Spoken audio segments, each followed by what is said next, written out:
Mayor Carlson, Mayor Dardis,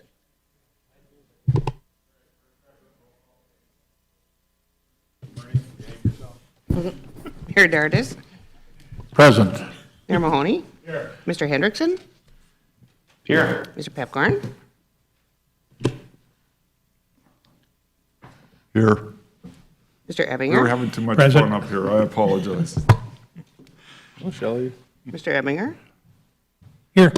Ms. Kolpak, Here. Mr. Campbell, Mr. Capitan, Here. Mr. Grimberg, Here. Mr. Steen, Here. and Ms. Morgan. Here. Quorum is present.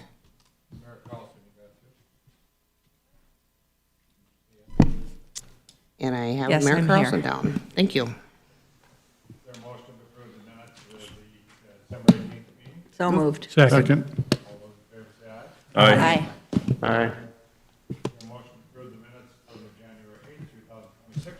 So move. Second. Aye. Thanks. Aye. Is there a motion to approve the order of the agenda? So moved. Second? Second. All those in favor say aye. Aye. Aye. Consent agenda. Is there a motion to approve the consent agenda? Please identify if you make the motion in a second on this one, please. Rick Steen will move to approve. Dardis seconds. Roll call vote, please. Mayor Carlson, Yes. Mayor Dardis, Yes. Mayor Mahoney, Mr. Hendrickson, Yes. Mr. Pepcorn, Aye. Mr. Ebinger, Aye. Ms. Kolpak, Aye. Mr. Capitan, Aye. Mr. Grimberg, Aye. Mr. Steen, Yes. and Ms. Morgan. Yes. That is everyone. Thank you, Michael. Executive Director update, Jason. All right, thank you, Mr. Chair and board members. Appreciate everybody coming out on this cold, blustery day.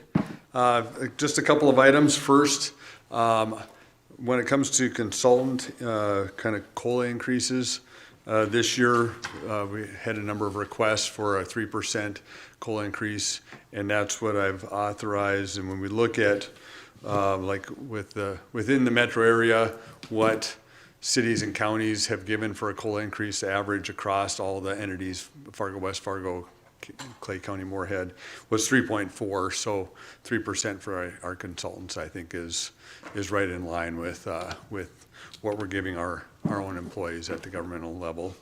And then the second item I wanted to discuss was Tuesday's event with Senator Hoeven. I know a number of you were able to attend, and I appreciate those that could.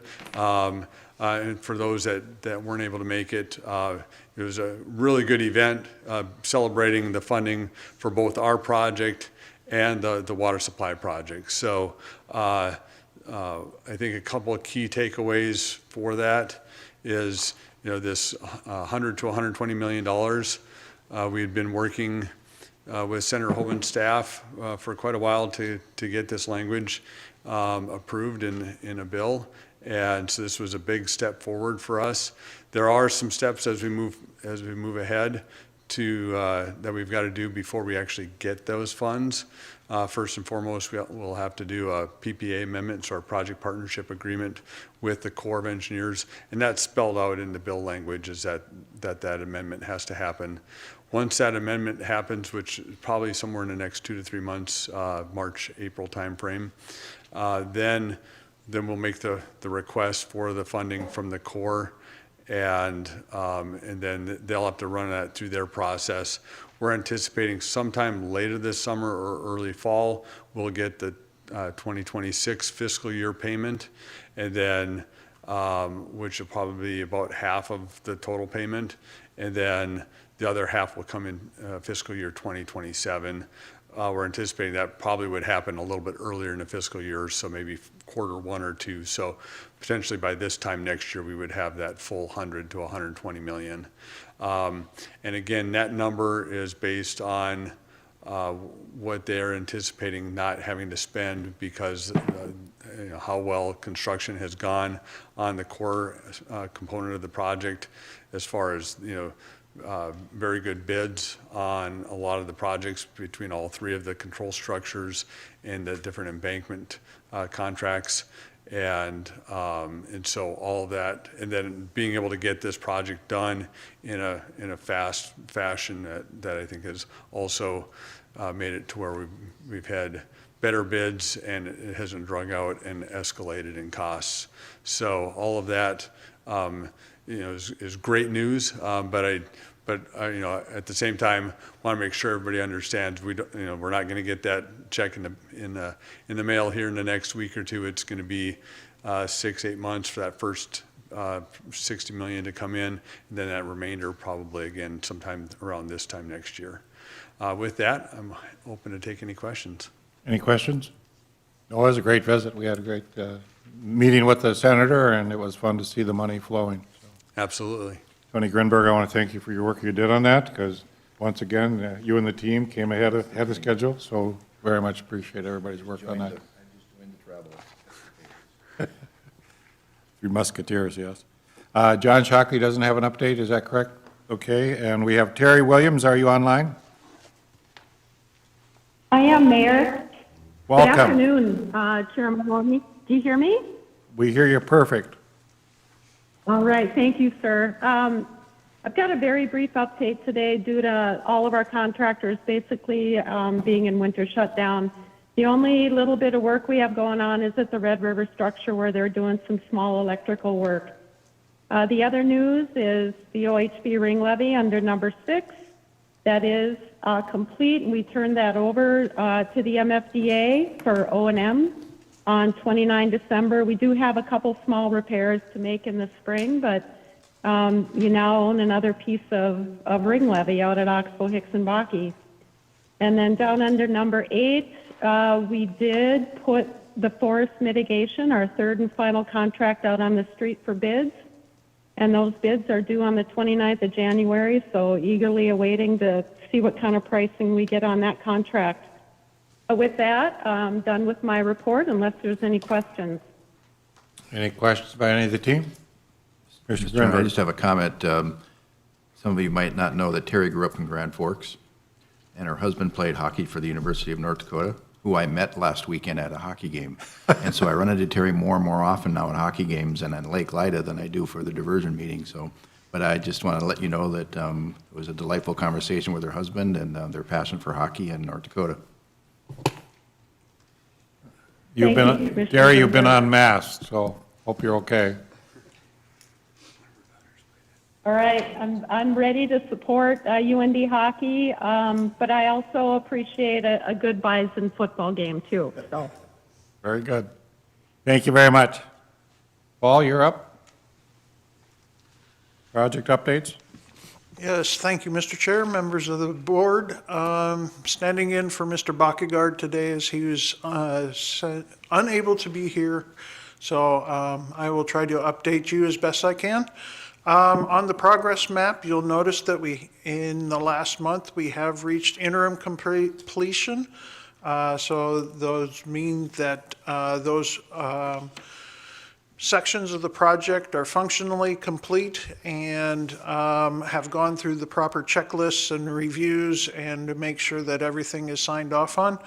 And so we have the 431 crossing up at the north end, Drain 29, County Road 32, Channel Reach 2, and then the Berlin Township Drain. The other thing that's really substantial in here is that we also have reached the functional stage of Channel Reaches 3 and 4, which means that the I-29 corridor there, County Road 81 and the Hillsborough, all of the plugs, all of the bypasses are now removed, and so water can move through those sections of the channel down to the outlet. So that means, and actually as of yesterday, the Rush River has been cut over into the diversion channel. So that one has not met interim completion, but as of yesterday, it is basically functioning. So from the Rush River north to the outlet is now full functioning part of the diversion channel. Other work that keeps that they keep on working as weather allows, the KO Railroad Bridge. They poured the last section of that about a week or so ago, and they have a little bit more concrete work to do. They're looking to get that finished up here, weather permitting, in the next couple weeks. BNSF has been on site continuing to lay rail as the weather allows. They're still looking to have the final cutover of that line mid-March or so. So that will actually, between that and the County Road 22, which they plan on opening in mid-February, that will actually then open up everything north of I-94. So there, you'll see 30 to 60 day outlook. We're looking at channel reaches 3 through 6, BNSF, KO, and then they'll continue to work south of there, south of I-94. So continuing to make progress. Like I said, we looked at last time, you see all the bridges that are open. They're still working on County Road 22, which they hope to open to traffic and have that finalized here in the next couple of weeks. The remaining bridges, other than the KO bridge that we talked about, the other bridges will be completed in the spring. And then we continue to have ongoing work with the aqueducts. They're still continuing to work as weather allows on the Cheyenne Aqueduct. Big push there to get that functional. One milestone we did reach on the Maple River Aqueduct. They did test the heating system within the bottom of the aqueduct just to ensure that the water keeps flowing on days like today. And so that was tested and passed. So we do now have a fully functional heating system within the Maple River Aqueduct. So any questions that way about the construction update? Any questions? Commissioner Steen? Just a comment, I'd like to publicly thank Paul. He was at our county joint water board meeting this morning, and I asked him to give an update to the board members, because many of the board members aren't exposed to a lot of the information. And just thank Paul for doing a very comprehensive and brief update on a number of these topics that we're covering today. So thanks, Paul. You're welcome. I know the members of that board is very keen on drainage, and especially Rush River and the status of that, the drainage in that northern area of there. So glad to do that. Safety-wise, unfortunately, we've had a few more recordable incidents this month. Only one that required first aid. With the weather changing, we saw an increase of slips and trips, slipping on snow, slipping on ice, and so those are recordable events. The one with first aid, it was an incident with the grinder. The person was not doing the grinding but near it and caught something in their eye, and so initially didn't have an issue, but then later on had to seek treatment for it, as I think they removed a piece of rust from her eye. So but other than that, again, with the motor vehicle ones too, slipperier conditions, we're seeing a few more things that way.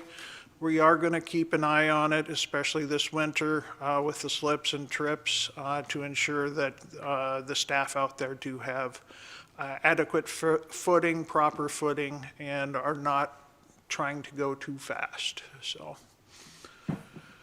any questions on our safety report? None? Okay. Okay.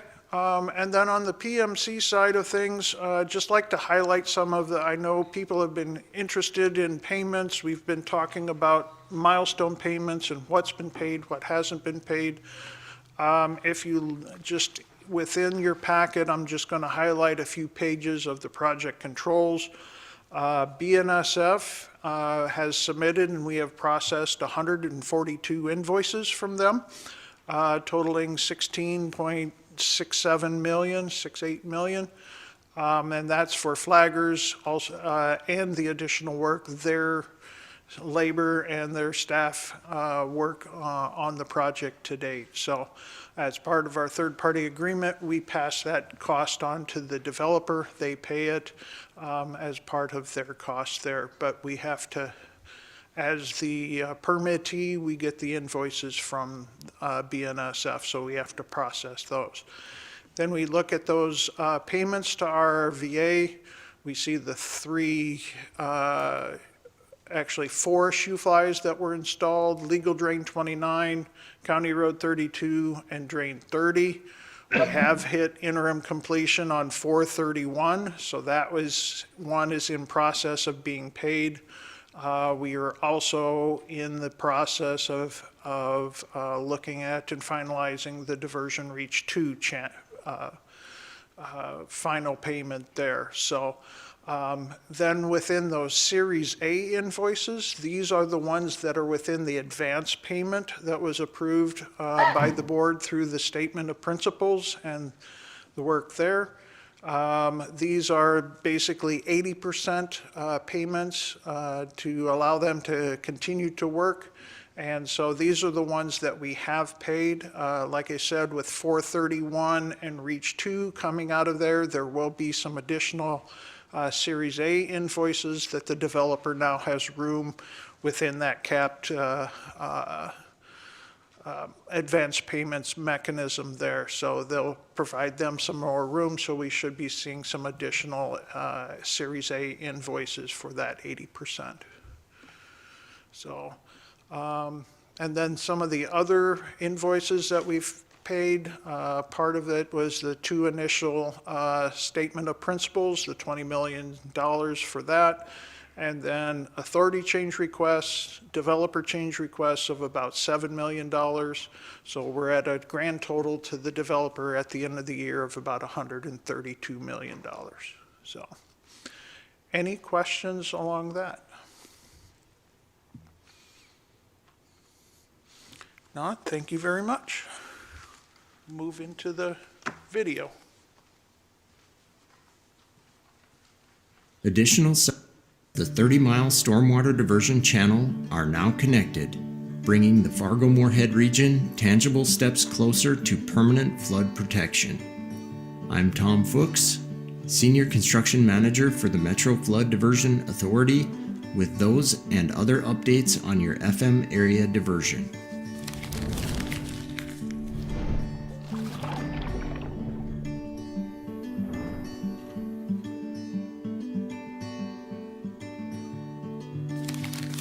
In Reach 3 of the Stormwater Diversion Channel, north of the FM metro area, channel excavation is now substantially complete where the County Road 81 bypass and BNSF Hillsboro Shoofly once moved traffic.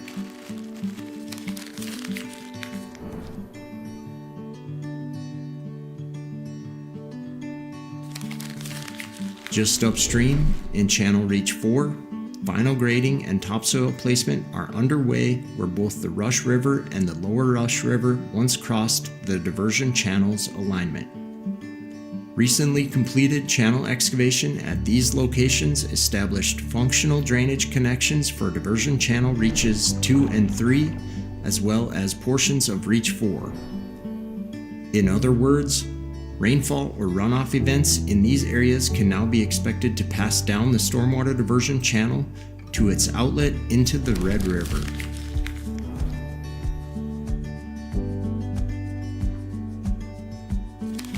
ASN Constructors also is working around the clock on reaches 8 and 9, which span I-94. They are removing the interstate bypasses that were used earlier this year, as well as excavating the channel.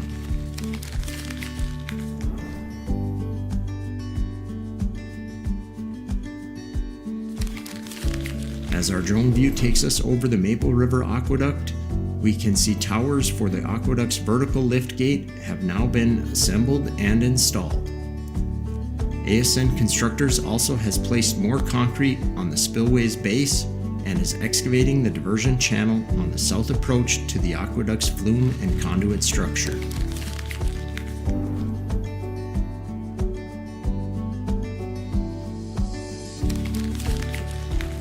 couple of miles south, work continues at the BNSF KO crossing. This month, ASN completed concrete placement for the last span of the bridge's deck. Concrete work is anticipated to continue in the coming months as the weather allows, with temporary heating and shelter apparatuses used. BNSF crews are also installing track and ballast on the new mainline approaches at both ends of the crossing.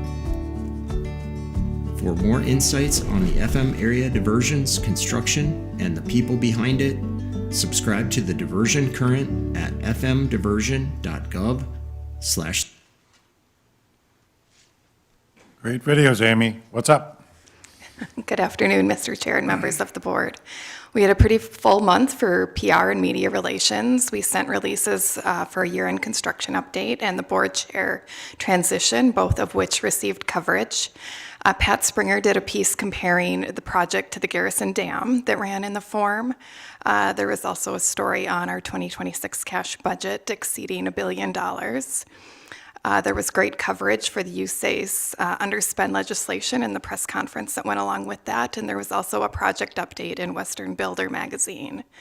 Our last newsletter didn't perform quite as well as the others, but it went out right during the holiday season, so that was to be expected. You'll see the next issue tomorrow, and that one focuses on technology. I'm happy to answer any questions.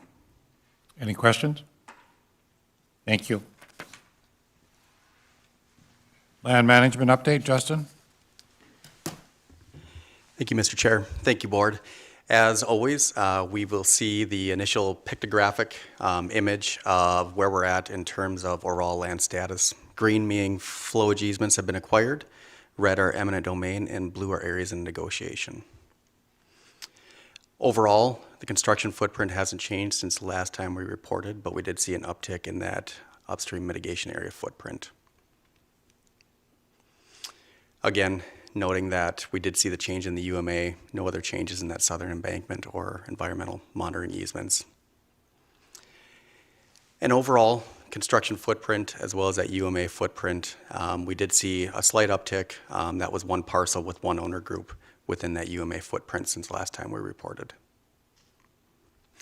A few key activities I do want to point out today. Aside from the 3 eminent domain trials in Cass County, we do continue to negotiate settlements. We have 9 pending settlement offers right now with property owners.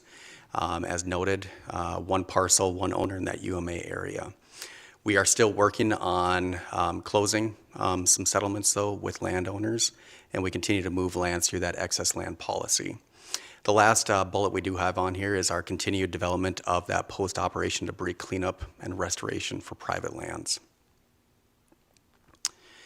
And then as always, our land agents, they continue both on Minnesota side and North Dakota side, helping with some of those relocation advisory pieces, claim preparations, as well as our RIMP reimbursement requests that we have, and really any assisting for mediations and settlement negotiations that we have continued out with those landowners.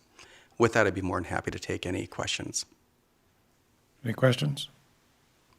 Thank you, Justin. Thank you. Finance update, Mayor Dardis. Thank you, Mr. Chairman. Your Finance Committee met yesterday. We approved $1,257,444.35 on bills that were presented as of and through January 14th. Our finance report of our net position is on cash is $262,272,122. The Finance Committee also acted on all of those items that are on the consent agenda, items A through D, all with favorable votes, and that's why they were presented to you. With that, the other thing that is on the finance update is the final numbers are in as we close the books with regard to sales tax collections for Cass County and Fargo. Our goal was for this year was the same as last year, 2024 and 2025. We're both $66,500,000. It would at closing we are about $2 million short of that projected $66 million. So we're at $64 million in sales tax collected from Cass County and the city of Fargo. With that, I'd stand for any questions or defer to Mr. Barthol or anybody else that the questions might need to be redirected. I think you were fairly complete, Bernie, so I don't think. I'd move for the approval of the finance report, Mr. Chairman. Second. Moved and seconded. Actually, this could be a voice vote. All those in favor say aye. Aye. Motion's approved. Jason, you want to talk to us about code of ethics?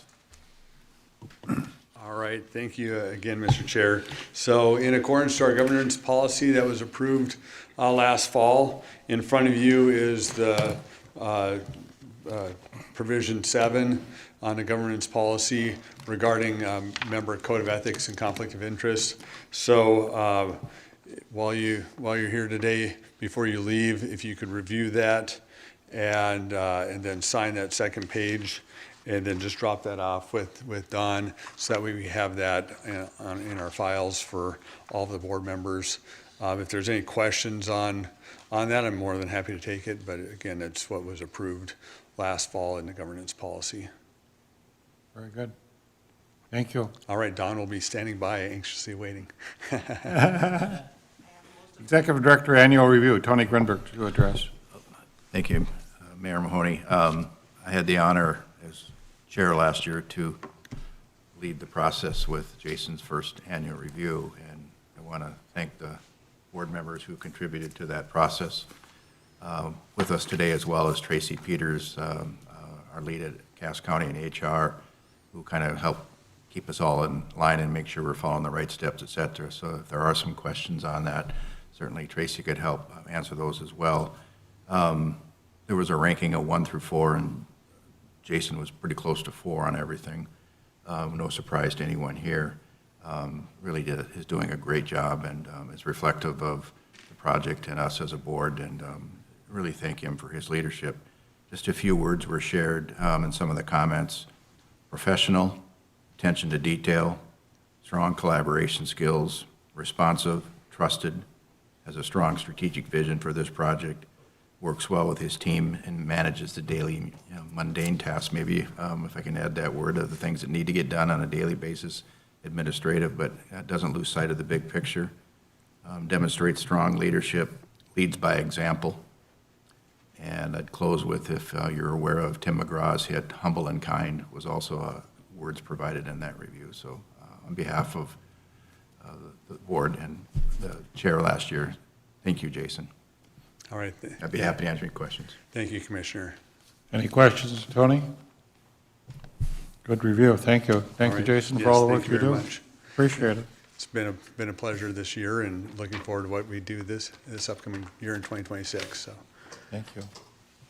Public comment. Is there anybody speaking today that would like to speak to us? Seeing nobody at the podium, I assume that we have no speakers. Our next meeting is February 26th. We are adjourned. Thank you.